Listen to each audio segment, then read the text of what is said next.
एकं नित्यं विमलमचलं सर्वधी साक्षिभूतं भावातीतं त्रिगुणरहितं सद्गुरुं तं नमामि।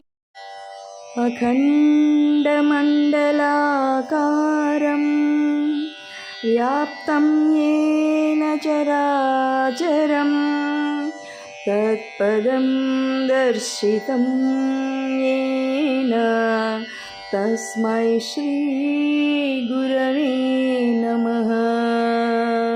अनन्तसंसारसमुद्रतारा नौकायिताभ्यां गुरुभक्तिताभ्यां वैराग्यसाम्राज्यदपूजिताभ्यां नमो नमः श्रीगुरुपादुकाभ्याम्।